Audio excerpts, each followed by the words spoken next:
Hey guys, welcome to eclipse education. Pratiyogita Darpan के इस current affair series में आपका फिर से स्वागत है। आज के इस सीरीज में हम लोग देखेंगे जनवरी 2026 से related most important current affairs. सबसे पहला क्वेश्चन है, डिजिटल नेटिव पीढ़ी की जरूरतों को पूरा करने के लिए इंडिया पोस्ट ने अपने पहला जेनजी थीम वाला डाकघर उद्घाटन कहाँ किया है? इसका राइट आंसर होगा ऑप्शन सी, आईआईटी दिल्ली। तो इसका अनावरण 19 नवंबर 2025 को आईआईटी दिल्ली कैंपस में हुआ है और यह सबसे पहला जेनजी थीम वाला डाकघर है। जेनजी इस शब्द से आप लोग भली भांति परिचित होंगे। ये बेसिकली एक यंग जनरेशन को डिनोट करता है और ये लोग बहुत ज्यादा फोकस करते हैं मॉडर्न टेक्नोलॉजी, एस्थेटिक डिजाइन। तो इस डाकघर में मॉडर्न टेक्नोलॉजी और एस्थेटिक डिजाइन का इस्तेमाल करके युवा पीढ़ी को आकर्षित करने के लिए इस डाकघर को डिजाइन किया गया है। इस तरीके का नया थीम वाला डाकघर ओपन करने का उद्देश्य क्या है? जब भी हम लोग पोस्ट ऑफिस के नाम सुनते हैं तो हमारे मन में यही आता है कि यह एक आउटडेटेड टेक्नोलॉजी है। तो इसीलिए भारतीय डाक ने यह सोचा कि ये पारंपरिक डाक सेवाओं और जेनजी की डिजिटल आदतों के बीच में ये जो गैप है उस चीज को कम करना। कैसे कम करेगी? इसको मॉडर्नाइज करके, जिसमें digital kiosk machine, QR based payment होगा और बहुत ज्यादा इंटरैक्टिव एनवायरनमेंट जैसी सेवाएं देके इस चीज को स्टार्ट किया गया है। क्वेश्चन नंबर 2 है, हाल ही में भौगोलिक संकेत यानी जीआई टैग प्राप्त करने वाला दाऊ ब्लेड अरुणाचल प्रदेश के किस समुदाय का एक पारंपरिक शिल्प है? ये जीआई टैग वैसे प्रोडक्ट्स को दिया जाता है जो उस जगह के लिए कुछ खास महत्व रखती है। तो हाल ही में अरुणाचल प्रदेश का एक शिल्प है जिसका नाम है दाऊ ब्लेड, उसको जीआई टैग प्राप्त किया गया है। सवाल में यह पूछा जा रहा है वह किस समुदाय का वह पारंपरिक शिल्प है। इसका राइट आंसर होगा ऑप्शन बी, मिशमी समुदाय। देखिए, मिशमी समुदाय अरुणाचल प्रदेश का एक बहुत ही प्रसिद्ध समुदाय है और यह एक बहुमुखी और सांस्कृतिक रूप से महत्वपूर्ण उपकरण या फिर हथियार है दाऊ ब्लेड। यह मिशमी समुदाय जो है वह सिर्फ लकड़ी काटने के लिए या फिर कृषि में उपयोग नहीं करते, बल्कि इस समुदाय की विरासत के भीतर इसका महान औपचारिक और प्रतीकात्मक मूल्य भी है। तो यह कल्चरल और रिलीजियसली बहुत ज्यादा जुड़ा हुआ है इस मिशमी समुदाय से। तो जीआई टैग प्राप्त करने से कोई भी प्रोडक्ट उसको कानूनी सुरक्षा सुनिश्चित करता है, उसके नाम का अनऑथराइज्ड उपयोग को रोकता है और जो स्थानीय कारीगरें हैं उनको वैश्विक पहचान प्रदान करके उनके आर्थिक उत्थान में मदद करता है। तो बिहार में आपको पता होगा बहुत सारे ऐसे प्रोडक्ट्स हैं जिनको जीआई टैग से सम्मानित किया गया है। क्वेश्चन नंबर 3, 12 दिसंबर 2025 को भारत ने स्वस्थ नारी सशक्त परिवार अभियान के तहत निम्नलिखित में से किस गतिविधि के लिए गिनीज वर्ल्ड रिकॉर्ड बनाया है? तो इस अभियान के तहत बहुत सारी ऐसी गतिविधियां हुई थी, लेकिन किसी एक गतिविधि को गिनीज वर्ल्ड रिकॉर्ड से सम्मानित किया गया है। सवाल में यही पूछा जा रहा है। इसका राइट आंसर होगा ऑप्शन ए, 24 घंटे में सबसे बड़ा सर्वाइकल कैंसर स्क्रीनिंग। अब यह क्या है अभियान, इसके बारे में थोड़ा सा हम लोग जान लेते हैं। तो भारत ने इस अभियान के तहत 12 दिसंबर 2025 को 3 गिनीज वर्ल्ड रिकॉर्ड खिताब हासिल किए हैं। सबसे पहला क्या है? एक ही महीने में स्वास्थ्य देखभाल मंच के लिए पंजीकरण करने वाले लोगों की सबसे अधिक संख्या शामिल है। इसमें कितने लोगों ने पंजीकरण किया है? 3.21 करोड़ से अधिक। दूसरा कौन सा ऐसा एक्टिविटी है जिसके लिए गिनीज वर्ल्ड रिकॉर्ड मिला है? तो एक सप्ताह में ऑनलाइन स्तन कैंसर की स्क्रीनिंग के लिए साइन अप करने के लिए अधिकांश लोगों ने रिकॉर्ड भी हासिल किया है। इसमें लगभग 9.94 लाख से अधिक महिलाओं ने स्क्रीनिंग के लिए साइन अप किया था। और तीसरा गतिविधि है राज्य स्तर पर एक सप्ताह में ऑनलाइन महत्वपूर्ण संकेतकों की ऑनलाइन स्क्रीनिंग यानी वाइटल साइन स्क्रीनिंग के लिए रिकॉर्ड संख्या में लगभग 1.25 लाख लोगों ने साइन अप किया है। तो बेसिकली 3 ऐसे गतिविधि है जिनके लिए गिनीज वर्ल्ड रिकॉर्ड खिताब हासिल किए गए हैं इस अभियान के तहत। अगला क्वेश्चन है, हाल ही में शुरू की गई coast to coast parcel express train किन 2 प्रमुख शहरों या फिर क्षेत्रों के बीच में चलती है या फिर इसका अनावरण किया गया है? इसका राइट आंसर होगा ऑप्शन ए, चेन्नई और गांधीधाम। तो 12 दिसंबर 2025 को चेन्नई जो कि पूर्वी तट पे स्थित है और गांधीधाम गुजरात का एक क्षेत्र है जो कि पश्चिमी तट पे स्थित है, इन दोनों के बीच में एक coast to coast parcel train express start हुआ है। अगर इस ट्रेन रूट की लेंथ की बात करें तो लगभग 2100 किलोमीटर है। ये एग्जैक्ट नहीं है, 1900 से 2100 किलोमीटर इस रास्ते की टोटल लेंथ है। अगर ट्रांजिट टाइम की बात करें, ट्रांजिट टाइम होता है कि अगर मालगाड़ी यहाँ से स्टार्ट होती है तो यहाँ पे किस समय तक पहुंचेगी, लगभग 40 से 48 घंटे। तो जाहिर सा बात है कि पूर्वी तट और पश्चिमी तट तक पहुंचने के लिए 40 से 48 घंटे नॉर्मल है। और यह स्टार्ट करने का मेन उद्देश्य क्या है? ये जो रोड ट्रांसपोर्ट है उस पर डिपेंडेंसी को कम करना, क्योंकि रोड से देखिए पूर्वी तट से पश्चिमी तट पे जाने में बहुत समय लग सकता है। हो सकता है उसको 1 सप्ताह लग जाए या 4 से 5 दिन लग जाए। अगला क्वेश्चन है क्वेश्चन नंबर 5, रियासतों के इतिहास को प्रदर्शित करने के लिए प्रस्तावित भारत के शाही राज्यों का संग्रहालय कहाँ विकसित किया जा रहा है, यानी कि museum of royal kingdoms of India, ये कहाँ पे स्थापित किया जाएगा? इसका राइट आंसर है ऑप्शन बी, केवड़िया, जो कि एकता नगर के नाम से भी जाना जाता है। तो इसे स्टैच्यू ऑफ यूनिटी के पास स्थापित किया जा रहा है गुजरात में, और यह संग्रहालय उन 562 रियासतों के इतिहास और योगदान को समर्पित है जो स्वतंत्रता के बाद भारतीय संघ में एकीकृत हुई थी। तो रियासतों आप लोग जानते हैं प्रिंसली स्टेट, हम लोगों ने मॉडर्न हिस्ट्री में भी पढ़ा है कितने प्रिंसली स्टेट थे, और खास करके पॉलिटी में इस चीज को भी हमने पढ़ा है। अगला क्वेश्चन है क्वेश्चन नंबर 6। डोनाल्ड ट्रंप ने हाल ही में किस देश को प्रमुख गैर नाटो सहयोगी यानी कि मेजर नॉन नाटो अलायंस के रूप में नामित किया है, और यह दर्जा मुख्य रूप से क्या दर्शाता है? तो क्वेश्चन में दो चीज पूछा जा रहा है, एक तो कौन सा ऐसा देश है जिसे MNNA यानी कि मेजर नॉन नाटो अलायंस के रूप में शामिल किया गया है डोनाल्ड ट्रंप के द्वारा, और दूसरा ये शामिल करने का उद्देश्य क्या है? इसका राइट आंसर होगा ऑप्शन बी, वह देश है सऊदी अरबिया, और अमेरिकी सैन्य उपकरणों और प्रशिक्षण तक विशेषाधिकार प्राप्त पहुंच है इस एक्टिविटी के तहत। अगला क्वेश्चन है क्वेश्चन नंबर 7। सेशेल्स हाल ही में भारत, श्रीलंका और मालदीव से जुड़े किस क्षेत्रीय सुरक्षा समूह का पूर्ण सदस्य बन गया है? इसका राइट आंसर होगा option B, Colombo security conclave. अब ये कोलंबो सिक्योरिटी कॉन्क्लेव क्या है, तो आइए इसे समझते हैं। तो 20 नवंबर 2025 को जब 7th national security adviser level meeting हुई थी नई दिल्ली में, उसी समय इंडिया को इसका पूर्ण सदस्य के रूप में शामिल कर लिया गया था। साथ ही श्रीलंका और मालदीव और मॉरिशस भी साथ में इसमें जुड़े थे। अब ये कोलंबो सिक्योरिटी कॉन्क्लेव किस पिलर्स पे ये फोकस करती है? तो समुद्री सुरक्षा और सुरक्षा पे ये फोकस करती है, आतंकवाद और कट्टरपंथ का मुकाबला करती है, तस्करी यानी कि ट्रैफिकिंग जिसको बोलते हैं, और अंतर्राष्ट्रीय संगठित अपराध से लड़ना, साइबर सुरक्षा और महत्वपूर्ण बुनियादी ढांचे की सुरक्षा करता है ये, मानवीय सहायता एवं आपदा राहत यानी ह्यूमैनिटेरियन असिस्टेंस और डिजास्टर रिलीफ, किसी तरीके की आपदा आती है, जाहिर सा बात है नेचुरल डिजास्टर ही होगा, तो उसके लिए बहुत सारे ऐसे आपदा राहत कार्य होते हैं जिसमें ये सब एक दूसरे को सपोर्ट करेंगे। अगला क्वेश्चन है क्वेश्चन नंबर 8। भारत को हाल ही में 2024 से 2026 तक की अवधि के लिए किस अंतर्राष्ट्रीय मानक निर्धारण निकाय की कार्यकारी समिति में फिर से चुन लिया गया है? इसका राइट आंसर होगा option B, codex Alimentarius commission. तो इसे फूड कोड के नाम से भी जाना जाता है, और यह खाद्य सुरक्षा और गुणवत्ता से संबंधित एक तरीके का अंतर्राष्ट्रीय स्तर पर मान्यता प्राप्त मानकों या फिर अभ्यास संहिताओं, जिसको हम लोग कोड्स ऑफ प्रैक्टिस बोलते हैं, और गाइडलाइंस का एक तरीके का संग्रह है। इसका चुनाव रोम के इटली में कोडेक्स एलिमेंटेरियस कमीशन के वार्षिक सत्र के दौरान हुआ। अगला क्वेश्चन है क्वेश्चन नंबर 9। किस अंतर्राष्ट्रीय संगठन ने 2025 ग्लोबल मीथेन स्टेटस रिपोर्ट जारी की और इसकी प्राथमिक चेतावनी क्या थी? सवाल में दो चीज पूछा जा रहा है, सबसे पहले यह रिपोर्ट किस ऑर्गेनाइजेशन ने जारी की, और इस रिपोर्ट के अकॉर्डिंग सबसे प्राइमरी वार्निंग यानी प्राथमिक चेतावनी क्या थी? इसका राइट आंसर होगा ऑप्शन बी।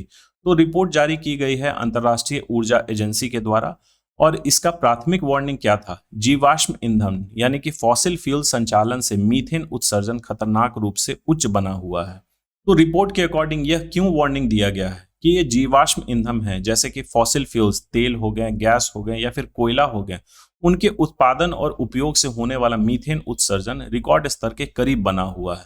मीथेन एक तरीके का शक्तिशाली ग्रीन हाउस गैस है, और इंटरनेशनल एनर्जी एजेंसी ने चेतावनी दी कि अगर इन उत्सर्जनों में कटौती करना है तो निकट अवधि के ग्लोबल वार्मिंग को सीमित करने का सबसे सस्ता और तेज तरीका में से यही है कि इस मीथेन एमिशन जो हो रहा है उसको हमें कम करना होगा। क्वेश्चन नंबर 10 है, सतत विकास और डिजिटल परिवर्तन विषय पर केंद्रित 2025 APEC शिखर सम्मेलन की मेजबानी किस शहर ने की? APEC का full form Asia Pacific economic cooperation. इसका राइट आंसर होगा option C, Gyeongju, South Korea. तो ये शिखर सम्मेलन 31 अक्टूबर से 1 नवंबर 2025 तक साउथ कोरिया के शहर ग्योंगजू में आयोजित किया गया था, और इसका विषय हम लोग जानते हैं सतत विकास और डिजिटल परिवर्तन यानी सस्टेनेबल ग्रोथ और डिजिटल ट्रांसफॉर्मेशन था, जिसमें नवाचार, ग्रीन एनर्जी, डिजिटल समावेशन तथा सुदृढ़ आर्थिक विकास पर विशेष बल दिया गया था। अगला क्वेश्चन है क्वेश्चन नंबर 11। भारत और नेपाल के किस ऊर्जा क्षेत्र एवं सीमा पार विद्युत संचरण यानी क्रॉस बॉर्डर एनर्जी ट्रांसमिशन के लिए समझौतों पर हस्ताक्षर किए गए? तो इसका राइट आंसर होगा option C, hydro electric energy यानी जल विद्युत ऊर्जा। 29 अक्टूबर 2025 को भारत और नेपाल ने क्षेत्रीय ऊर्जा व्यापार एवं संपर्क को बढ़ावा देने के लिए दो महत्वपूर्ण समझौतों पर हस्ताक्षर किए।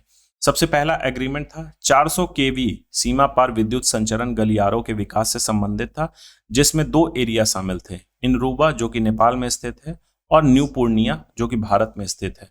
तो पहला इनरूबा और न्यू पूर्णिया के बीच में एक एग्रीमेंट हुआ है, और दूसरा लामकी जो कि नेपाल में है और बरेली जो कि इंडिया में है, उसमें ट्रांसमिशन परियोजनाएं शामिल हैं। इन समझौतों से दोनों देशों के बीच में बिजली व्यापार, ग्रिड की मजबूती और क्षेत्रीय सतत विकास को प्रोत्साहन मिलने की अपेक्षा है। अगला क्वेश्चन है क्वेश्चन नंबर 12। भारत और श्रीलंका के बीच आयोजित संयुक्त सैन्य अभ्यास मित्र शक्ति का कौन सा संस्करण आयोजित किया गया था वर्ष 2025 में? इसका राइट आंसर होगा ऑप्शन सी 11वां। 2025 में इसका 11वां संस्करण 13 से 23 नवंबर 2025 तक foreign training node Belagavi Karnataka में आयोजित किया गया था। इन दोनों देशों की सेनाओं के बीच में यह क्या करेगा? इंटर ऑपरेबिलिटी को बढ़ाएगा, रक्षा सहयोग को मजबूत करेगा और आपसी विश्वास को सुदृढ़ करेगा, यानी कि उसको स्ट्रेंथन करेगा। अगला सेक्शन है अवार्ड्स एंड ऑनर्स, और साथ ही हम लोग देखेंगे कुछ महत्वपूर्ण नियुक्तियां।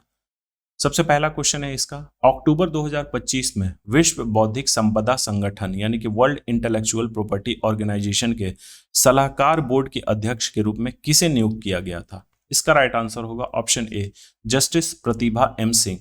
तो यह दिल्ली हाई कोर्ट की न्यायमूर्ति हैं और इन्हें अक्टूबर 2025 में WPO यानी कि वर्ल्ड इंटेलेक्चुअल प्रॉपर्टी ऑर्गेनाइजेशन की अध्यक्ष के रूप में 2025 से 2027 की अवधि के लिए नियुक्त किया गया। यह इंपॉर्टेंट इसलिए होता है क्योंकि इस ऑर्गेनाइजेशन के सलाहकार बोर्ड की अध्यक्ष बनने वाली पहली भारतीय तथा पहली एशियन है ये justice Pratibha M Singh ji. Question number 14 है, नवंबर 2025 में रक्षा सेवाओं के वित्तीय सलाहकार यानी कि financial adviser of defence services के रूप में किसने कार्यभार संभाला है? तो इसका राइट आंसर होगा ऑप्शन सी राजकुमार अरोड़ा जी। ये रहे इनकी प्रोफाइल पे। 1 नवंबर 2025 को राजकुमार अरोड़ा जी ने रक्षा सेवाओं के वित्तीय सलाहकार के रूप में कार्यभार संभाला। वह 1990 बैच के भारतीय रक्षा लेखा सेवा यानी इंडियन डिफेंस अकाउंट सर्विसेज के अधिकारी हैं और FADS बनने से पहले वह controller general of defence accounts के रूप में भी कार्य कर चुके हैं। अगला क्वेश्चन है क्वेश्चन नंबर 15। नवंबर 2025 में भारतीय वायुसेना के किस लड़ाकू विमान ने फ्रांस में गरुड़ 25 अभ्यास में भाग लिया? तो इंडिया और फ्रांस के बीच में वायुसेना अभ्यास का नाम है गरुड़, लेकिन गरुड़ 25 का मतलब यह है कि यह 2025 में एक्सरसाइज का आयोजन किया गया था। तो भारत की तरफ से कौन सा लड़ाकू विमान इस अभ्यास में शामिल हुआ था? इसका राइट आंसर होगा ऑप्शन सी सुखोई 30 MK1। तो यह अभ्यास 16 से 27 नवंबर 2025 तक मॉन्ट डी मार्शन फ्रांस में आयोजित किया गया था और इंडिया की तरफ से सुखोई 30 MK1 लड़ाकू विमान ने फ्रांसीसी मल्टी रोल फाइटर जेट्स के साथ एक तरीके का जटिल और नकली हवाई युद्ध परिदृश्य में भाग लिया। तो यूजुअली नकली ही परिदृश्य, क्योंकि यह एक तरीके का एक्सरसाइज है, एयरफोर्स एक्सरसाइज है, तो जाहिर सा बात है नकली युद्ध ही होगा। अब उसमें थोड़ी असली युद्ध करके दिखाएंगे। जो ये इन दोनों देश हैं उनकी वायुसेनाओं के बीच में इंटरऑपरेबिलिटी और परिचालन समन्वय को मजबूती मिलेगी। अगला क्वेश्चन है क्वेश्चन नंबर 16। यूनिसेफ इंडिया ने बच्चों और किशोरों के मानसिक स्वास्थ्य एवं कल्याण को बढ़ावा देने के लिए किसे सेलिब्रिटी एडवोकेट नियुक्त किया? तो इसका राइट आंसर होगा ऑप्शन सी कीर्ति सुरेश। ये कीर्ति सुरेश जी हैं। तो यह 13 नवंबर 2025 को यूनिसेफ इंडिया ने राष्ट्रीय पुरस्कार विजेता या नेशनल अवार्ड विनर है और उन्हें ही अपना सेलिब्रिटी एडवोकेट नियुक्त किया। तो इस रोल में वो क्या करेंगे? बच्चों एवं किशोरों के मानसिक स्वास्थ्य और कल्याण को बढ़ावा देने के साथ साथ बाल अधिकारों से जुड़ी अन्य महत्वपूर्ण जो प्रायोरिटीज हैं उनके लिए भी अपनी आवाज और प्रभाव का उपयोग करेंगे कीर्ति सुरेश जी। अगला क्वेश्चन है question number 17। Bureau of Indian standards के महानिदेशक के रूप में किसने कार्यभार संभाला? इसका राइट आंसर होगा ऑप्शन बी संजय गर्ग। 1 नवंबर 2025 को संजय गर्ग जी ने ब्यूरो ऑफ इंडियन स्टैंडर्ड्स के डायरेक्टर जनरल के रूप में कार्यभार संभाला है। वह केरल बैच के 1994 के IAS अधिकारी हैं और इस पद के साथ साथ वो इंटरनेशनल इलेक्ट्रोटेक्निकल कमीशन में भी भारत की राष्ट्रीय समिति के अध्यक्ष के रूप में वो कार्य करेंगे। अगला क्वेश्चन है क्वेश्चन नंबर 18। किस श्रीलंकन ऑथर को फिक्शन के लिए 2025 उर्सुला के ले गुइन पुरस्कार से सम्मानित किया गया है? इसका राइट आंसर होगा ऑप्शन सी वज्र चंद्रशेखर। ये रहे वज्र चंद्रशेखर जी। तो इनको इनकी नॉवेल रेक्स फॉल के लिए 2025 का उर्सुला के ले गुइन पुरस्कार से सम्मानित किया गया है। यह प्रतिष्ठित पुरस्कार में 25,000 अमेरिकी डॉलर, अगर इंडियन रुपीज में कन्वर्ट करें तो लगभग 22 लाख है, तथा उन लेखकों को दिया जाता है जो अपनी रचनाओं के माध्यम से आशा के वास्तविक आधारों की कल्पना करते हैं और उनकी नॉवल है ये रेक्स फॉल। क्वेश्चन नंबर 19 है 2026 में जलवायु परिवर्तन प्रदर्शन सूचकांक यानी क्लाइमेट चेंज परफॉर्मेंस इंडेक्स में भारत की रैंक क्या है। इस तरीके के भी क्वेश्चंस हमारे एग्जाम में आते हैं। इसका राइट आंसर होगा ऑप्शन सी 23वां। देखिए 2026 में इंडिया को जो रैंक प्राप्त हुआ है वो 23वां है, लेकिन 2025 में ये रैंक काफी अच्छी थी, 10वें स्थान पे थे हम लोग, 13 स्थान हम लोग नीचे आए हैं। तो यह अगर भारत की स्कोर की बात करें 2026 में तो 61.31 रही है। ये German watch, new climate institute और क्लाइमेट एक्शन नेटवर्क दोनों के द्वारा संयुक्त रूप से प्रकाशित की जाती है climate change performance index. Bharat को तेल, गैस और कोयले के प्रमुख उत्पादकों में शामिल बताया गया है, जिसके कारण 2025 में ये जो हाई परफॉर्मर थे हम लोग, उस श्रेणी से मध्यम श्रेणी में हम लोग आ गए हैं। इंडिया की रैंक में गिरावट हुई है, पहले हम लोग 10वें पोजीशन पे थे, अब हम लोग 2026 में 23वें पोजीशन पे हैं और उसका रीजन यही है। अगर टॉप 3 देशों की बात करें तो सबसे पहले पोजीशन पे डेनमार्क, दूसरे पे मोरक्को और तीसरे पे यूनाइटेड किंगडम। अगला क्वेश्चन है क्वेश्चन नंबर 20, विश्व खाद्य पुरस्कार फाउंडेशन द्वारा किस प्रसिद्ध शेफ को टॉप एग्री फूड पायनियर के रूप में सम्मानित किया गया है। इसका राइट आंसर होगा ऑप्शन ए संजीव कपूर। संजीव कपूर जी को आप लोग जानते होंगे, एक इनकी सीरियल आती थी खाना खजाना, ये उसी से फेमस हुआ था। तो 25 अक्टूबर 2025 को वर्ल्ड फूड प्राइज फाउंडेशन द्वारा इनको यह सम्मानित किया गया है और यह सम्मान उनके स्वस्थ एवं टिकाऊ भोजन, भारतीय कृषि के समर्थन तथा स्थानीय एवं पोषक तत्वों से भरपूर खाद्य सामग्री के उपयोग को बढ़ावा देकर ग्लोबल फूड इकोसिस्टम को मजबूत करने में उनके योगदान के लिए प्रदान किया है। तो संजीव कपूर ऐसे भी अगर आप लोग पहले के भी इनके वीडियोस देखे होंगे या फिर किसी तरीके का कुकिंग शो वगैरह देखे होंगे तो उसमें हमेशा ये लोकल फूड्स को प्रमोट करते हैं और इनके जो भी कुकीज रेसिपीज होते हैं वो बहुत ही कॉमन रहते हैं। ऐसा नहीं कि उसमें बहुत ज़्यादा एग्जॉटिक फ्रूट्स और वेजिटेबल्स इस्तेमाल किए जाते हैं। जो आम एक मिडिल क्लास फैमिली के घर में साग सब्जी मिलता है उसी का इस्तेमाल करके ही ये एक अच्छा खाना बनाते हैं। अगला क्वेश्चन है 2025 में सतत जलीय कृषि के किस मॉडल को ग्लोबल टेक्निकल रिकॉग्निशन प्राप्त हुआ है। इसका राइट आंसर होगा option be sustainable aquaculture in mangrove ecosystem, short में इसे हम लोग सैम भी बोलते हैं। तो 15 अक्टूबर 2025 को फूड एंड एग्रीकल्चर ऑर्गेनाइजेशन की 80th एनिवर्सरी और वर्ल्ड फूड फोरम जो कि रोम इटली में स्थित है उसके दौरान मैनग्रोव इकोसिस्टम में सतत जलीय कृषि मॉडल को ग्लोबल टेक्निकल रिकॉग्निशन प्रदान किया गया है। इस मॉडल को नेचर एनवायरनमेंट और वाइल्ड लाइफ सोसाइटी द्वारा भारतीय सुंदरबन में विकसित किया गया है। क्वेश्चन नंबर 22 है 2025 में बुकर पुरस्कार किस उपन्यास को प्रदान किया गया। इसका राइट आंसर होगा ऑप्शन सी फ्लैश। तो इसके ऑथर हैं डेविड स्ले और यह उनका छठा उपन्यास है फ्लैश और उसके लिए ही 2025 का बुकर पुरस्कार प्रदान किया गया। यह पुरस्कार जीतने से वह पहले हंगेरियन ब्रिटिश लेखक बने। अब नॉवल से रिलेटेड 2 इंटरनेशनल प्रतिष्ठित अवार्ड होते हैं, एक बुकर प्राइज होता है, दूसरा इंटरनेशनल बुकर प्राइज। इन दोनों के बीच में क्या डिफरेंस होता है यहाँ हम लोग डिटेल में समझेंगे। सबसे पहले हम लोग बुकर प्राइज के बारे में जान लेते हैं। तो ऐसे नॉवल को दिया जाता है जो ओरिजिनली इंग्लिश लैंग्वेज में ही लिखा गया है और इसमें केवल ऑथर को पुरस्कार मिलता है। और बुकर प्राइज का मुख्य उद्देश्य क्या है, तो अंग्रेजी साहित्य को सम्मानित करना। दूसरा होता है इंटरनेशनल बुकर प्राइज। तो ये देखिए किसी भी भाषा में, दुनिया की किसी भी भाषा में वो बुक लिखी गई है लेकिन उसका ट्रांसलेशन अगर इंग्लिश में किया गया है तब इंटरनेशनल बुकर प्राइज से वह नॉवल को सम्मानित किया जाता है। इसमें दोनों लोग को अवार्ड मिलता है, ऑथर को भी और ट्रांसलेटर को भी। और इंटरनेशनल बुकर प्राइज का उद्देश्य विश्व साहित्य एवं अनुवाद को बढ़ावा देना है। 2025 के बुकर प्राइज के विनर के बारे में आप जानते हैं, डेविड स्ले हैं और किस नॉवल को मिला है, तो फ्लैश। लेकिन वही अगर हम लोग इंटरनेशनल बुकर प्राइज 2025 के विनर की बात करें तो वह बानू मुश्ताक जी थी और ये इंडियन थी। ये इसलिए इंपॉर्टेंट हो जाता है, इससे बहुत सारे क्वेश्चंस रिपीटेड आए हैं, चाहे वह एडीओ रहे या फिर बीपीएससी के कोई भी एग्जाम रहे, या उसमें क्वेश्चन हमेशा हमें इंटरनेशनल बुकर प्राइज या फिर बानू मुश्ताक या नोबेल हर्ट लैम्प है, इससे रिलेटेड क्वेश्चन आए हैं। ये इंपॉर्टेंट इसलिए हो जाता है क्योंकि बानू मुश्ताक जी ऐसी दूसरी इंडियन है जिनको इंटरनेशनल बुकर प्राइज मिला है और इससे पहले गीतांजलि श्री को इस अवार्ड से सम्मानित किया गया था। अब 2026 के भी इंटरनेशनल बुकर प्राइज की अनाउंसमेंट हो गई है। बुकर प्राइज की अनाउंसमेंट अभी नहीं हुई है, सिर्फ इंटरनेशनल बुकर प्राइज की। तो विनिंग बुक का नाम है ताइवान ट्रैवलॉग और इसके लेखक हैं यांग शुआंग जी और इसके ट्रांसलेटर हैं लिन किंग। जैसा कि यह अवार्ड दोनों लोग को सम्मानित किया जाता है, ऑथर को भी और ट्रांसलेटर को भी। इसको पहले किस नाम से जाना जाता था, तो मैन बुकर प्राइज। ये बात आप लोग ध्यान रखिएगा। इसकी स्थापना वर्ष 2005 में हुई थी और प्राइज मनी होता है 50,000 यूनो। दोनों इक्वली डिस्ट्रीब्यूट होता है ऑथर और ट्रांसलेटर के बीच में। क्वेश्चन नंबर 23, निर्मल कुमार मिंडा ने किस संगठन के नए अध्यक्ष के रूप में कार्यभार संभाला है? इसका राइट आंसर होगा ऑप्शन ए एसोचैम।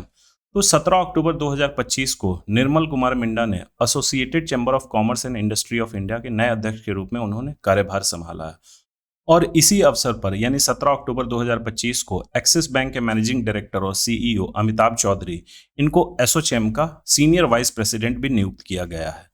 अगला सेक्शन देखते हैं स्पोर्ट्स। इससे भी बहुत सारे हमें क्वेश्चंस देखने को मिलते हैं एग्जाम में। स्पोर्ट्स का पहला क्वेश्चन देखते हैं। भारतीय महिला ब्लाइंड क्रिकेट टीम ने अपना पहला T20 विश्व कप जीतकर इतिहास रचा। उन्होंने फाइनल में किस टीम को हराया? इसका राइट आंसर होगा ऑप्शन सी नेपाल। तो इस तरीके का यह पहला विश्व कप था और 23 नवंबर 2025 को इंडिया ने नेपाल को 7 विकेट से हराकर यह खिताब अपने नाम किया है। इसका आयोजन कोलंबो में हुआ था और पूरी प्रतियोगिता में इंडियन टीम अजेय रही यानी अनबीटेन रही। कोई भी मैच उन्होंने खेला पूरे कंपटीशन में, सभी मैच में उन्होंने जीत हासिल की है। और इंडिया ने श्रीलंका, अमेरिका, पाकिस्तान और ऑस्ट्रेलिया के साथ सेमीफाइनल मैच भी खेला था और उसको भी हराकर फाइनल में अपनी जगह बनाई और फाइनल में नेपाल को हराकर यह खिताब अपने नाम किया। ये रही हमारी भारतीय महिला ब्लाइंड क्रिकेट टीम। अगला क्वेश्चन है स्पोर्ट्स का। कौन सा कैरिबियन आइलैंड नेशन इतिहास में फीफा विश्व कप में क्वालिफाई करने के लिए सबसे छोटा राष्ट्र बना है? इसका राइट आंसर होगा ऑप्शन सी कुराकाओ। देखिए, कुराकाओ इतिहास में फीफा विश्व कप के लिए क्वालिफाई करने वाला सबसे छोटा राष्ट्र तो बना ही है, ये इसकी विशेषता है। और आपको पता होगा अभी फीफा वर्ल्ड कप चल रहे हैं और फीफा वर्ल्ड कप की विशेषता इस बार की क्या है कि ये इसमें टोटल 48 टीमों ने भाग लिया है। ये पहली बार हो रहा है कि 48 टीम फीफा वर्ल्ड कप में पार्टिसिपेट कर रही है। कुराकाओ की अगर हम लोग बात करें तो ये पॉलिटिकली और हिस्टोरिकली नॉर्थ अमेरिकन कॉन्टिनेंट का हिस्सा है, लेकिन ज्योग्राफिकली अगर हम लोग बात करें कुराकाओ की तो यह साउथ अमेरिकन कॉन्टिनेंट की हिस्सा है। अब आइए फीफा वर्ल्ड कप के बारे में थोड़ा सा विशेष रूप से जान लेते हैं। तो फीफा वर्ल्ड कप बेसिकली पुरुष फुटबॉल का सबसे प्रतिष्ठित अंतर्राष्ट्रीय टूर्नामेंट है और इसका आयोजन प्रत्येक 4 वर्ष में किया जाता है। यह इसका 23वां संस्करण है और इसका आयोजन 3 जगह पे किया जा रहा है, यूनाइटेड स्टेट्स, कनाडा और मैक्सिको। टीम्स की बात करें तो टोटल 48 टीम इसमें शामिल हुई है पहली बार। तो ये फीफा वर्ल्ड कप कब से कब तक चलेगा? 11 जून को स्टार्ट हुआ है और 19 जुलाई 2026 को इसका फाइनल होगा। किस ऑर्गेनाइजेशन द्वारा ये कंडक्ट करवाया जाता है? फेडरेशन इंटरनेशनल दी फुटबॉल एसोसिएशन। अगर एग्जाम पॉइंट ऑफ व्यू से बात करें, अगला वर्ल्ड कप यानी 4 साल बाद होगा फीफा वर्ल्ड कप 2030 में। यह होगा मोरक्को, पोर्तुगल और स्पेन में। यह 3 नेशन है जहां पे अगला फीफा वर्ल्ड कप का आयोजन किया जाएगा। क्वेश्चन नंबर 26, 2026 FIH हॉकी विश्व कप की सह मेजबानी किन देशों द्वारा की जाएगी? इसका राइट आंसर होगा ऑप्शन बी बेल्जियम और नीदरलैंड। यह टूर्नामेंट एक नए फॉर्मेट में आयोजित की जाएगी और पहली बार पैरा हॉकी प्रतियोगिता भी इसमें शामिल की जाएगी, जिसका आयोजन 15 से 30 अगस्त 2026 में बेल्जियम और नीदरलैंड में होगा। क्वेश्चन नंबर 27, रोहन बोपन्ना ने 2 दशक लंबे टेनिस करियर से संन्यास की घोषणा की। उन्होंने कौन सा ग्रैंड स्लैम खिताब जीता था? देखिए, क्वेश्चंस इस तरीके से ट्विस्ट करके पूछे जाते हैं। ये सभी को पता है, हम लोग न्यूज़ से अपडेटेड रहते हैं कि रोहन बोपन्ना एक टेनिस प्लेयर थे और उन्होंने अपने रिटायरमेंट की घोषणा की है। लेकिन सवाल इस तरीके से पूछा जाएगा कि वह कौन से ग्रैंड स्लैम उन्होंने अपने नाम किया है। इसका राइट आंसर होगा ऑप्शन सी 2024 का ऑस्ट्रेलियन ओपन।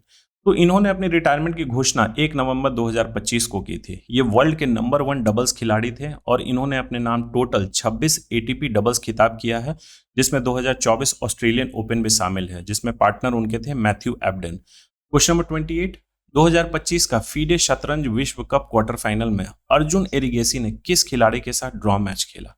इसका राइट आंसर होगा ऑप्शन सी वेई। तो यह मैच जो क्वार्टर फाइनल है 17 नवंबर 2025 को खेला गया था और यहां तक अपने स्थान बनाने वाले एकमात्र इंडियन प्लेयर हैं अर्जुन एरिगेसी। इन्होंने किसके साथ मैच खेला? तो चाइना के वीई के विरुद्ध इन्होंने गोवा के रिजॉर्ट रियो कन्वेंशन सेंटर में यह मैच खेला। और अगर बात की जाए तो यह काले मोहरे के साथ ये खेल रहे थे, वही इनके ओपोनेंट चाइना के वीई ये व्हाइट मोहरे के साथ खेल रहे थे और यह मैच बेसिकली ड्रॉ हो गया था। क्वेश्चन नंबर 29, 2025 का दक्षिण एशियाई एथलेटिक चैंपियनशिप में भारत ने कितने स्वर्ण पदक जीते? इसका राइट आंसर होगा ऑप्शन बी 20। तो इस चैंपियनशिप का चौथा संस्करण था, जिसका आयोजन 24 से 26 अक्टूबर 2025 तक रांची, झारखंड में आयोजित किया गया था और भारत मिडल टैली में टॉप पोजीशन पे था, जिसमें 20 स्वर्ण पदक, 20 रजत पदक और 18 कांस्य पदक के साथ टोटल अगर मेडल्स की बात की जाए इंडिया के नाम तो 58 थी। और पुरुषों की 400 मीटर बाधा दौड़ में रुचित मोरी, ये रहे रुचित मोरी जी, इन्होंने 50.110 सेकंड में एक नया मीट रिकॉर्ड बनाते हुए गोल्ड मेडल जीता। तो सवाल में बेसिकली गोल्ड मेडल से क्वेश्चन पूछे जा रहे थे। अगर टोटल की बात की जाए, टोटल 58 मेडल इंडिया ने अपने नाम किया फर्स्ट पोजीशन पे, और गोल्ड मेडल की बात की जाए तो 20 हो गया, सिल्वर मेडल 20 और ब्रॉन्ज मेडल 18। क्वेश्चन नंबर 30, 2025 एशियाई युवा खेलों में भारत की लड़कियों की कबड्डी टीम ने पहला स्वर्ण पदक किस देश को हराकर जीता है? इसका राइट आंसर होगा ऑप्शन ए, ईरान। तो भारत की अंडर 18 गर्ल्स कबड्डी टीम ने ईरान को हराकर 2025 का एशियन यूथ गेम्स में भारत का पहला स्वर्ण पदक जीता। अब अगला सेक्शन देखते हैं, आप सभी का फेवरेट साइंस एंड टेक्नोलॉजी।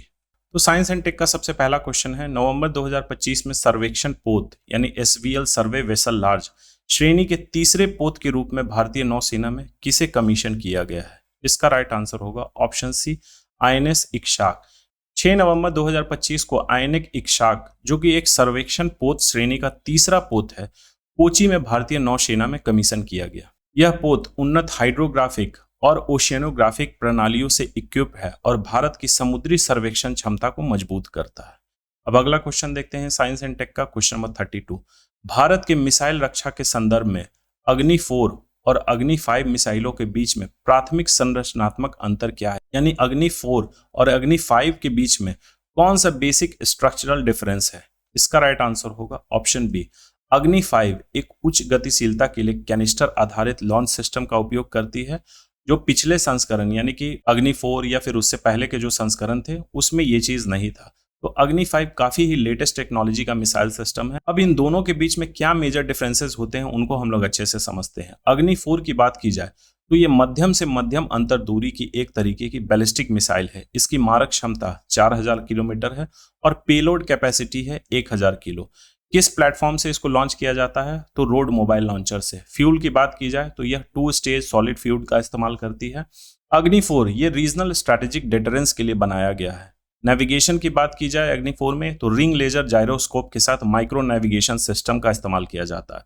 वही अग्नि 5 एक लेटेस्ट और एक अपग्रेडेड वर्जन है। तो यह लंबी दूरी की बैलिस्टिक मिसाइल है और यह अंतर महाद्वीपीय श्रेणी क्लास का है।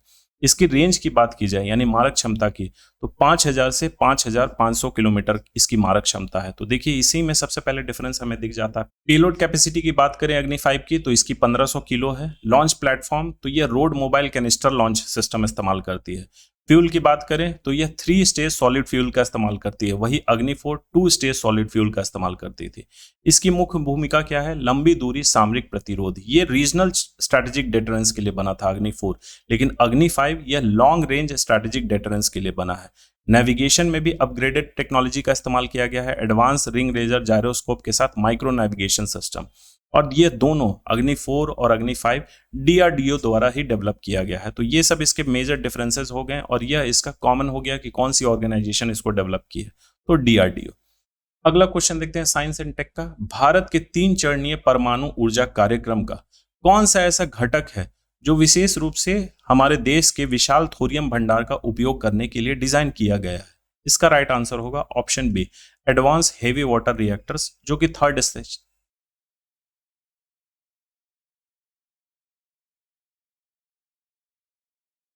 अगला क्वेश्चन देखते हैं साइंस एंड टेक का। भारत के 3 चरणीय परमाणु ऊर्जा कार्यक्रम का ऐसा कौन सा घटक है जो विशेष रूप से भारत देश के विशाल थोरियम भंडार का उपयोग करने के लिए डिजाइन किया गया है? इसका राइट आंसर होगा ऑप्शन बी, तीसरे चरण में उन्नत भारी जल रिएक्टर यानी advanced heavy water reactors third stage में। तो भारत के पास विश्व का लगभग 25% थोरियम भंडार है।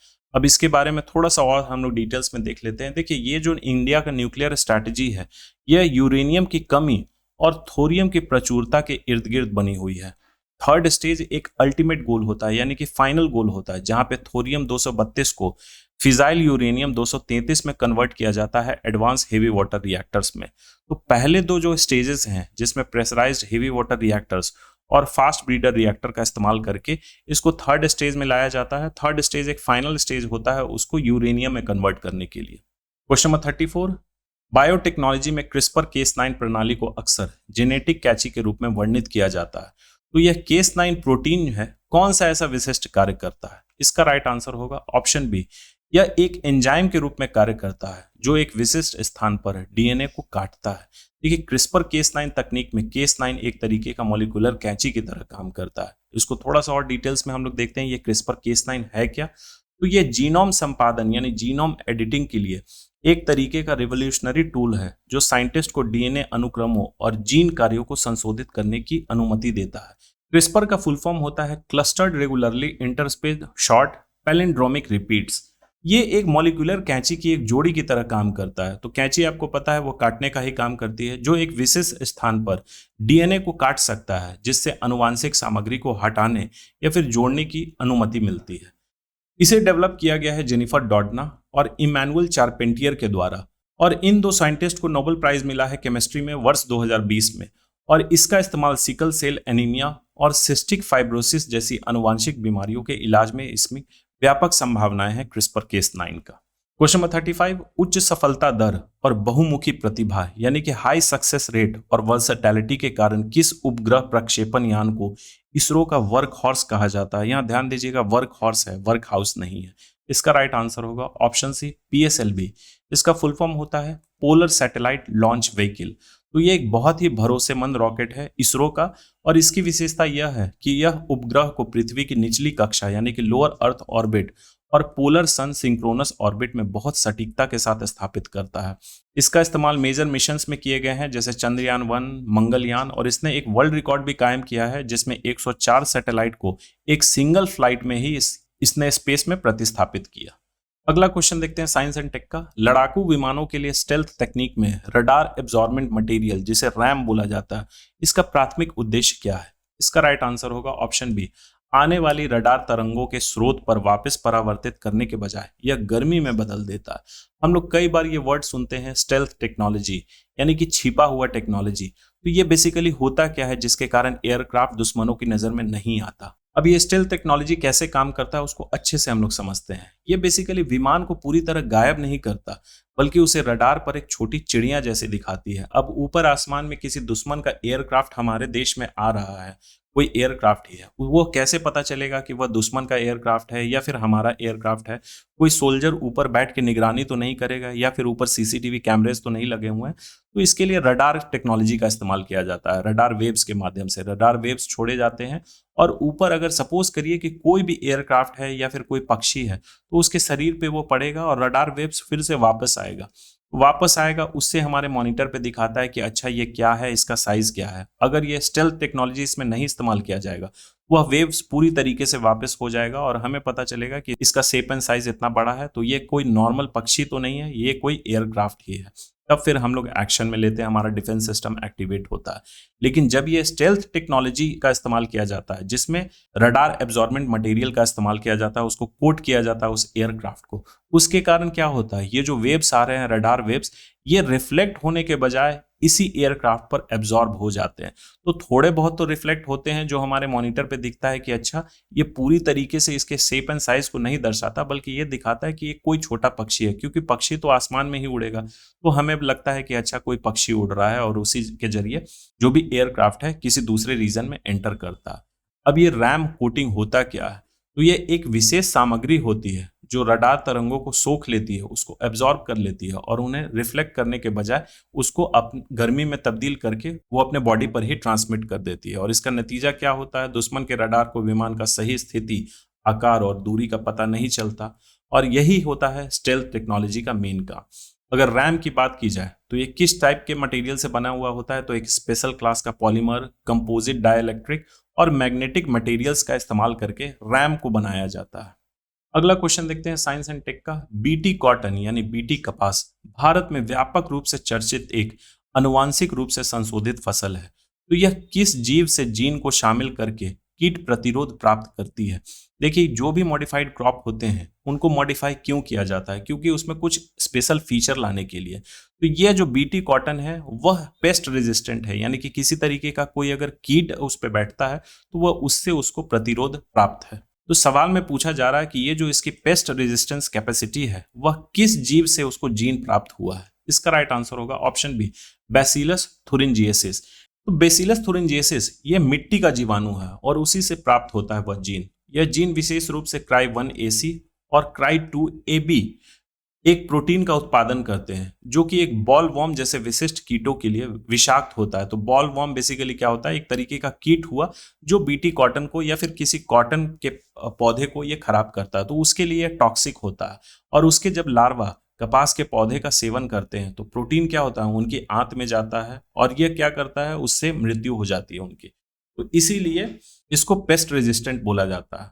तो बीटी कॉटन को इंडिया में आधिकारिक तौर पर मार्च 2002 में जेनेटिक इंजीनियरिंग अप्रेजल कमेटी द्वारा कमर्शियल फार्मिंग के लिए अनुमोदित किया गया था और यह टेक्नोलॉजी मेहिको द्वारा अमेरिकी फर्म मॉन्सेंटो के सहयोग से इंट्रोड्यूस की गई थी। अगला क्वेश्चन है क्वेश्चन नंबर 38। कार्बन का कौन सा एलोट्रोप जिसमें द्विआयामी हनीकॉम्ब जाली की व्यवस्थित परमाणुओं की एक परत होती है, अपनी असाधारण ताकत और चालकता यानी कंडक्टिविटी के कारण नैनो टेक्नोलॉजी का एक प्रमुख केंद्र है? इसका राइट आंसर होगा ऑप्शन सी, ग्राफीन। तो ग्राफीन एक हेक्सागोनल जाली में व्यवस्थित कार्बन परमाणुओं की एक सिंगल लेयर है। 2004 में मैनचेस्टर यूनिवर्सिटी में एंड्रे जीम और कॉन्स्टेंटिन नोवोसिलोव द्वारा इसको अलग किया गया था, जिसके लिए 2010 में इन्हें फिजिक्स का नोबेल प्राइज भी मिला था। ग्राफीन स्टील की तुलना में 200 गुना अधिक मजबूत होता है, अत्यधिक लचीला है और गर्मी और बिजली का सबसे अच्छा कंडक्टर होता है। नैनो टेक्नोलॉजी में इसका एप्लीकेशन कहाँ किया जाता है? लचीले इलेक्ट्रॉनिक्स, उच्च क्षमता वाली बैटरी और उन्नत जल निस्पंदन यानी वाटर फिल्ट्रेशन प्रणाली शामिल है। क्वेश्चन नंबर 39 देखते हैं। गोल्डन राइस एक अनुवांशिक इंजीनियरिंग के माध्यम से उत्पादित चावल की एक किस्म है जो किस आवश्यक पोषक तत्व को बायोसिंथेसाइज करने के लिए बनाई गई है? इसका राइट आंसर होगा ऑप्शन बी, विटामिन ए, जिसे बीटा कैरोटीन भी बोला जाता है। तो यह गोल्डन राइस 1990 के दशक के अंत में इंगो पॉट्रिकस और पीटर बियर द्वारा यह बनाया गया था। इसे बीटा कैरोटीन, जो विटामिन ए का एक तरीके का प्रिकर्सर है यानी अग्रदूत, शामिल करने के लिए अनुवांशिक रूप से संशोधित किया गया था। तो इसका लक्ष्य बेसिकली जो भी डेवलपिंग नेशन है, डेवलपिंग नेशन के उस पॉपुलेशन को फोर्टिफाइड फूड सोर्स प्रदान करना जो विटामिन ए की डिफिशियंसी से पीड़ित है। विटामिन ई के डिफिशियंसी से आपको पता होगा अंधापन और इम्यूनिटी सिस्टम की विफलता होती है, यानी कि वह कमजोर पड़ती है। इसका रंग पीला होता है, इसीलिए इसको गोल्डन राइस बोला जाता है। और ये पीला रंग कैसे प्राप्त होता है? तो इसमें जोड़े गए जो जीन है डैफोडिल्स और बैक्टीरिया के कारण आता है। 2021 में फिलीपींस व्यावसायिक खेती को मंजूरी देने वाला पहला देश बना था इस गोल्डन राइस का। क्वेश्चन नंबर 40 है। भारत की द्विस्तरीय बैलिस्टिक मिसाइल रक्षा प्रणाली में कौन सी 2 इंटरसेप्टर मिसाइलें शामिल हैं? इसका राइट आंसर होगा ऑप्शन बी, पृथ्वी एयर डिफेंस और एडवांस एयर डिफेंस सिस्टम। अब इनको अच्छे से हम लोग समझते हैं कि ये बैलिस्टिक मिसाइल डिफेंस सिस्टम होता क्या है। तो बैलिस्टिक मिसाइल सिस्टम बेसिकली एक ऐसी मिसाइल होती है जिसे पहले रॉकेट इंजन की मदद से बहुत ऊंचाई तक भेजा जाता है। उसके बाद वो क्या होता है, ग्रेविटेशनल फोर्स के कारण वह एक निश्चित पाथ पे टारगेट तक पहुंचती है। ठीक इसको ऐसे समझ लीजिए कि अगर हम लोग किसी बॉल को ऊपर हवा की ओर उछालते हैं तो फिर वो क्या है, एक सर्टेन पॉइंट तक ऊपर जाता है, लेकिन उसके बाद वह नीचे गिरना शुरू हो जाता है। लेकिन यहाँ बैलिस्टिक मिसाइल में कुछ टेक्नोलॉजी का इस्तेमाल किया गया है। यह गिरने वक्त इस्तेमाल तो करती है ग्रेविटेशनल फोर्स का ही, लेकिन यह एक पथ का इस्तेमाल करती है जिससे टारगेट नष्ट हो जाए। तो इसमें 2 तरीके के इंटरसेप्टर इस्तेमाल किए जाते हैं। सबसे पहला है पृथ्वी एयर डिफेंस, जिसे प्रद्युमन भी बोला जाता है। तो यह एक्सो एटमॉस्फेरिक इंटरसेप्शन के लिए डिजाइंड है, यानी वायुमंडल के बाहर उच्च ऊंचाई पर मिसाइलों को रोकने के लिए डिजाइन किया गया है पृथ्वी एयर डिफेंस। और दूसरा इंटरसेप्टर है एडवांस एयर डिफेंस, जिसे अश्विन नाम से जाना जाता है। तो यह एंडो एटमॉस्फेरिक इंटरसेप्शन के लिए बना है, यानी कि वायुमंडल के भीतर कम ऊंचाई पर मिसाइलों को रोकने के लिए। अब मिसाइल है, हो सकता है वह एटमॉस्फेयर के बाहर से भी आए, यानी ऊपर से भी आए एक्सो एटमॉस्फेयर में, या फिर वो एंडो एटमॉस्फेयर से भी आए। तो यह दोनों जगह के लिए बनाया गया है बैलिस्टिक मिसाइल सिस्टम। अगला क्वेश्चन है क्वेश्चन नंबर 41। भारत ने अंटार्कटिका में 3 अनुसंधान केंद्र स्थापित किए हैं, तो उनकी स्थापना का सही कालानुक्रमिक क्रम निम्नलिखित में से कौन सा है? यानी कि ये 3 रिसर्च स्टेशन अंटार्कटिका में इंडिया के द्वारा स्टैब्लिश किया गया है। अब ये कब कब स्टैब्लिश किया गया है, उनको क्रोनोलॉजिकल ऑर्डर में हमें अरेंज करके बताना है। तो इसका राइट आंसर होगा ऑप्शन बी। सबसे पहला दक्षिण गंगोत्री में था, दूसरा मैत्री और तीसरा भारतीय। अब इनको विशेष रूप से हम लोग देखते हैं। तो अंटार्कटिका के लिए भारत का पहला वैज्ञानिक अभियान 1981 में रवाना हुआ, और तीनों जो स्टेशन है उसके बारे में देख लेते हैं, ये कहाँ कहाँ है और कब इसकी स्थापना हुई थी। पहला स्थायी अनुसंधान केंद्र दक्षिण गंगोत्री, जो कि 1983 में स्थापित किया गया था, लेकिन बाद में यह बर्फ में दब गया और इसे छोड़ दिया गया। फिर दूसरा स्थापित किया गया 1988-89 में, जो मैत्री में था, और यह शिरमाकर ओएसिस में बनाया गया था। उसके बाद फिर तीसरा बनाया गया सबसे एडवांस स्टेशन है भारती, और यह मार्च 2012 में लार्समैन हिल्स में चालू किया गया था। तो यह तीनों research station national centre for polar and ocean research जो कि गोवा में स्थित है उसके द्वारा यह मैनेज किया जाता है। अब इस सीरीज का लास्ट क्वेश्चन देखते हैं, क्वेश्चन नंबर 42। भारत का पहला समर्पित सौर मिशन आदित्य L1 अंतरिक्ष के किस विशेष स्थान से सूर्य के वायुमंडल का अध्ययन करने के लिए डिजाइन किया गया है? हम सभी को पता है इंडिया का पहला सोलर एक्सप्लोरेशन मिशन है आदित्य L1, लेकिन सवाल को थोड़ा सा ट्विस्ट करके पूछा गया है कि यह किस स्थान से वायुमंडल की निगरानी करेगा, उसका स्टडी करेगा। इसका राइट आंसर है option C, Lagrange point L1। तो यह आदित्य L1 सूर्य का अध्ययन करने वाली भारत की पहली अंतरिक्ष आधारित वेधशाला यानी कि ऑब्जर्वेटरी है, ऑब्जर्व करेगी। इसे 2 सितंबर 2023 को PSLV C57 रॉकेट द्वारा लॉन्च किया गया था और यह अंतरिक्ष यान को सूर्य पृथ्वी प्रणाली के लैग्रेंज पॉइंट L1 के चारों ओर एक प्रभाव मंडल यानी हैलो कक्षा में रखा गया है जो पृथ्वी से लगभग 15 लाख किलोमीटर दूर है। और इसकी विशेषता यह है कि यह उपग्रह को बिना किसी ग्रहण निरंतर सूर्य का निरीक्षण करने की अनुमति देता है। तो ये देखिए L1 क्या है, ये एक तरीके का पोजीशन है। इस तरफ आप देखिए सन है, इस तरफ अर्थ है, तो दोनों अपने अपने ग्रेविटेशनल फोर्स के कारण अपनी तरफ वस्तुओं को खींचेंगे। एक ऐसा पॉइंट को निर्धारित किया गया है जिसे नाम दिया गया है L1, जहां पे ग्रेविटेशनल फोर्स दोनों तरफ से बराबर किए जा रहे हैं। तो यहाँ पे जो भी सैटेलाइट है ना वो इधर जाएगा ना वो इधर है, ऐसा थोड़ी है कि ग्रेविटेशन फोर्स यहाँ का बढ़ जाएगा और यहाँ का घट जाएगा। तो ये दोनों तरफ इक्वल रहते हैं, इसीलिए यहाँ पे स्थिर रहेगा। और ये जो कक्षा है इसे हैलो कक्षा बोला जाता है, प्रभाव मंडल। तो ये एक तरीके का विशेष प्रकार की कक्षा होती है और इसका शेप क्या है, ये ओवल शेप में होता है। ये 3 बिंदुओं का इस्तेमाल करके ये ऑर्बिट है बेसिकली, इसी पे ये सैटेलाइट जो है इवॉल्व करेगी और सन का स्टडी करेगी। तो इस मिशन में टोटल 7 पेलोड शामिल किए गए हैं। अब इन पेलोड का काम क्या है? सबसे पहला है वेल्क, तो ये सौर कोरोना और सौर पवन का अध्ययन करेगी। दूसरा है सूट, ये सूर्य की पराबैंगनी छवि और स्पेक्ट्रोस्कोपी करेगी। तीसरा है सोलेक्स, तो ये सौर एक्सरे और स्पेक्ट्रोस्कोपी करेगी। हेलियोस या फिर हेल 10S भी इसको बोलते हैं, तो ये सौर एक्सरे और इमेजिंग के लिए है। एस्पेक्स, ये सौर पवन के कणों का अध्ययन करेगी। PAPA, ये सौर पवन और उसके ऊर्जा कणों का ये मापन करेगी। और सबसे लास्ट में है मैग, तो यह इंटरप्लैनेटरी मैग्नेटिक फील्ड का अध्ययन करेगी। तो आदित्य L1 मिशन का उद्देश्य क्या है? सूर्य की गतिविधियां, सौर हवाओं, सौर फ्लेयर्स और कोरोनल मास इजेक्शन को समझना जो पृथ्वी के अंतरिक्ष मौसम और संचार प्रणालियों को प्रभावित करते हैं। तो चलिए यहाँ कंप्लीट हो गया हमारा जनवरी 2026 का प्रतियोगिता दर्पण करंट अफेयर सीरीज। अब बहुत ही जल्द मिलते हैं इसके अगले पार्ट में। So thank you for watching, please subscribe, share और लाइक करना ना भूलें।